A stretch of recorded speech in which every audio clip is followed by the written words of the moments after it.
हर हर महादेव। राधे राधे। कैसे हैं आप सब। आज मैं आपको निर्जला एकादशी व्रत की कथा और उसकी महत्ता सुनाने जा रही हूँ। निर्जला एकादशी का व्रत ज्येष्ठ मास के शुक्ल पक्ष की एकादशी तिथि को किया जाता है। हिंदू धर्म में एकादशी तिथि का अत्यधिक महत्व है। यह व्रत मानसिक एवं शारीरिक स्वास्थ्य के नज़रिए से भी बहुत महत्वपूर्ण है। एकादशी का व्रत भगवान विष्णु की आराधना को समर्पित होता है। इस एकादशी का व्रत करके व्यक्ति सीधे वैकुंठ को प्राप्त होता है। एकादशी व्रत का इतिहास बहुभोजी भीमसेन से जुड़ा हुआ है। पांडुपुत्र भीमसेन व्यास जी के मुख से प्रत्येक एकादशी को निराहार रहने का नियम सुना करते थे। वह उनसे बोले, महाराज, मुझसे तो कोई व्रत किया नहीं जाता, दिन भर बड़ी भूख लगी रहती है, अतः कोई ऐसा उपाय बताएं जिसके प्रभाव से स्वतः सद्गति प्राप्त हो जाए। तब व्यास जी ने कहा, तुमसे वर्ष भर की संपूर्ण एकादशी नहीं हो सकती, तो केवल एक निर्जला कर लो, इसी से साल भर की एकादशी करने के समान फल प्राप्त हो जाएगा। तब भीम ने वैसा ही किया और वैकुंठ को प्राप्त हुए।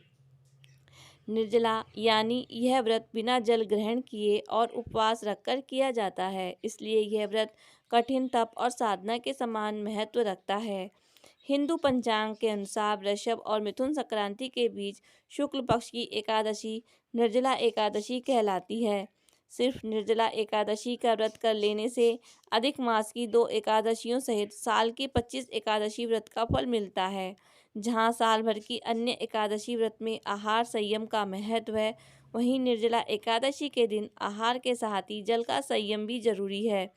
इस व्रत में जल ग्रहण नहीं किया जाता है, यानी निर्जल रहकर व्रत का पालन किया जाता है। निर्जला एकादशी व्रत कथा भीमसेन से जुड़ी हुई है।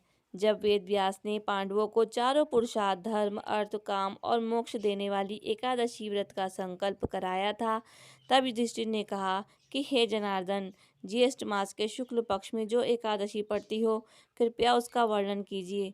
भगवान ने कहा, राजन, इसका वर्णन परम धर्मात्मा व्यास जी करेंगे, क्योंकि वे संपूर्ण शास्त्रों के तत्वज्ञ और वेद वेदांगों के पारंगत विद्वान हैं। तब वेद व्यास जी कहने लगे, कृष्ण और शुक्ल पक्ष की एकादशी में अन्न खाना वर्जित है। द्वादशी को स्नान करके पवित्र होकर फूलों से भगवान केशव की पूजा करें, फिर पहले ब्राह्मणों को भोजन देकर अंत में स्वयं भोजन करें। यह सुनकर भीम बोले, परम बुद्धिमान पितामह, मेरी उत्तम बात सुनिए।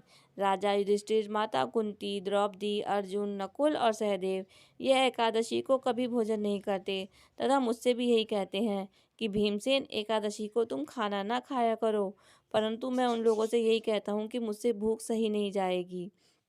भीमसेन बोले, हे महाबुद्धिमान पितामह, मैं आपके सामने समक सच कहता हूँ, मुझसे एक बार भी बिना भोजन करे नहीं रहा जाता, तो मैं यह उपवास कैसे कर सकता हूँ। व्यास जी ने कहा, भीम, ज्येष्ठ मास में सूर्य वर्ष राशि पर या मिथुन राशि पर शुक्ल पक्ष में जो एकादशी हो, उसका यत्नपूर्वक निर्जल व्रत करो।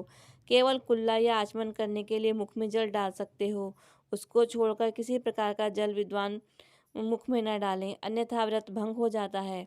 एकादशी को सूर्योदय से लेकर दूसरे दिन के सूर्योदय तक मनुष्य जल का त्याग करे तो यह व्रत पूर्ण होता है। इसके बाद द्वादशी को प्रभात काल में स्नान करके ब्राह्मणों को विधि पूर्वक जल और सुवर्ण का दान करे। इस प्रकार सब कार्य पूर्ण करके जितेंद्रिय पुरुष ब्राह्मणों के साथ भोजन करे। वर्ष भर में जितनी एकादशियां होती हैं, उन सब का फल इस निर्जला एकादशी से मनुष्य प्राप्त कर लेता है। कुंती नंदन, निर्जला एकादशी के दिन श्रद्धालु स्त्री पुरुषों के लिए जो विशेष दान और कर्तव्य विहित है, उन्हें सुनो। उस दिन जल में शयन करने वाले भगवान विष्णु का पूजन और जलमयी धेनु यानी पानी में खड़ी गाय का दान करना चाहिए। सामान्य गाय या घी से बनी गाय का दान भी किया जा सकता है। श्री हरि की पूजा और रात्रि में जागरण करते हुए निर्जला एकादशी का व्रत किया जाता है। उन्होंने अपने साथ ही बीती हुई 100 पीढ़ियों को और आने वाली 100 पीढ़ियों को भगवान वासुदेव के परम धाम में पहुंचा दिया है। निर्जला एकादशी के दिन अन्न, वस्त्र, गौ, जल, शैया, सुंदर आसन, कमंडल तथा छाता दान करना चाहिए। चतुर्दशी युक्त अमावस्या को सूर्य ग्रहण के समय श्राद्ध करके मनुष्य जिस फल को प्राप्त करता है, वही फल इस कथा को सुनने से भी मिलता है। भीमसेन ज्येष्ठ मास में शुक्ल पक्ष की जो एकादशी होती है उसका निर्जल व्रत करना चाहिए। उस दिन श्रेष्ठ ब्राह्मणों को शक्कर के साथ जल के घड़े दान करना चाहिए। ऐसा करने से मनुष्य भगवान विष्णु के समीप पहुंचकर आनंद का अनुभव करता है। इसके बाद द्वादशी को ब्राह्मण भोजन कराने के बाद स्वयं भोजन करे। जो इस प्रकार पूर्ण रूप से पाप नाशनी एकादशी का व्रत करता है वह सब पापों से मुक्त हो आनंदमय पद को प्राप्त करता है। यह सुनकर भीमसेन ने भी इस शुभ एकादशी का व्रत आरंभ कर दिया।